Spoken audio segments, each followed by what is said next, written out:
വിശുദ്ധ തിരുവെഴുത്തിൽ ഉൽപ്പത്തിയുടെ പുസ്തകം 21-ാം അധ്യായത്തിൽ ഒരു കുഞ്ഞിന്റെ നിലവിളിയെ കേൾക്കുന്ന ഒരു പശ്ചാത്തലമാണ്. ഇഷ്മായേൽ എന്ന പൈതലിന്റെ നിലവിളിയെ കേട്ടുകൊണ്ട് മരുഭൂമിയിൽ ഒരു ഉറവ ദൈവം അവർക്ക് വേണ്ടി തുറക്കുകയാണ്. കാരണം ആ ഉൽപ്പത്തി പുസ്തകം 21-ാം അധ്യായത്തിൽ നമുക്ക് കാണാൻ കഴിയുന്നുണ്ട്. 14-ാമത്തെ വാക്യത്തിൽ അബ്രഹാം അതികാലത്ത് എഴുന്നേറ്റ് അപ്പവും ഒരു തുരുത്തി വെള്ളവും എടുത്ത് ഹാഗാറിന്റെ തോളിൽ വെച്ചു, കുട്ടിയെയും കൊടുത്തു, അവളെ അയച്ചു. അവൾ പുറപ്പെട്ടു പോയി ബർഷേബയിൽ മരുഭൂമിയിൽ ഉഴന്നു നടന്നു. അപ്പോ തുരുത്തിയിലെ വെള്ളം അവളുടെ തീർന്നു. ഇനി ഒരു ഉറവ അവളുടെ മുമ്പിലില്ല. അബ്രഹാമിന്റെ വീട്ടിൽ നിന്ന് ഹാഗാറിനെയും ഇഷ്മയേലിനെയും ഇറക്കി വിട്ടു.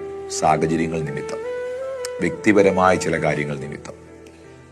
ആ സാഹചര്യത്തിന്റെ മധ്യയിൽ ഹാഗാറും ഇഷ്മായേലും മരുഭൂമിയിൽ ഉഴലുമ്പോൾ, നിലവിളിക്കുമ്പോൾ നമുക്കറിയാം, ഇനി തിരിച്ച് അബ്രഹാമിന്റെ വീട്ടിലേക്ക് ചെല്ലുവാനോ വെള്ളം കരുതുവാനോ ഒന്നും അവൾക്ക് കഴിയുകയില്ല.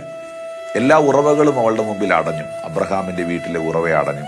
എന്നാൽ ഇവിടെ ഈ പ്രോഗ്രാമിലൂടെ പരിശുദ്ധാത്മാവ് നിങ്ങളോട് വ്യക്തിപരമായി പറയുന്ന ഒരു ആലോചന, അബ്രഹാമിന്റെ വീട്ടിലെ ഉറവ ഹാഗാറിന്റെയും ഇഷ്മയേലിന്റെയും മുമ്പിൽ അടയുമ്പോൾ, ബാലന്റെ പൈതലിന്റെ നിലവിളി കേട്ടുകൊണ്ട് സർവശക്തനാകുന്ന ദൈവം മറ്റൊരു ഉറവയെ അവർക്ക് വെളിപ്പെടുത്തി കൊടുക്കുകയാണ്. അവർക്ക് വേണ്ടി അവിടെ ഒരു ഉറവ ഉണ്ടായിരുന്നു, അത് മറയപ്പെട്ട് കിടക്കുകയായിരുന്നു. എന്നാൽ ദൈവം മറമാറ്റി അതിനെ വെളിപ്പെടുത്തുകയായിരുന്നു.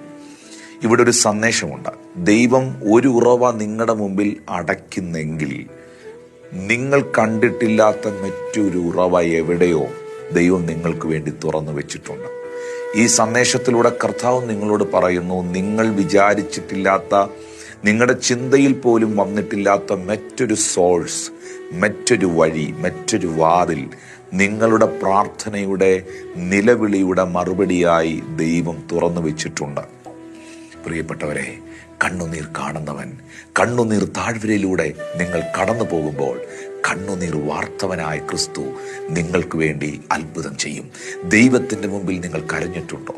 ദൈവത്തിന്റെ സന്നിധിയിൽ ഹാഗാറിനെ പോലെ, ആ ബാലകനെ പോലെ നിങ്ങൾ നിലവിളിച്ചിട്ടുണ്ടോ? നിങ്ങൾ കണ്ടിട്ടില്ലാത്ത, നിങ്ങൾ ഇന്നുവരെ അറിഞ്ഞിട്ടില്ലാത്ത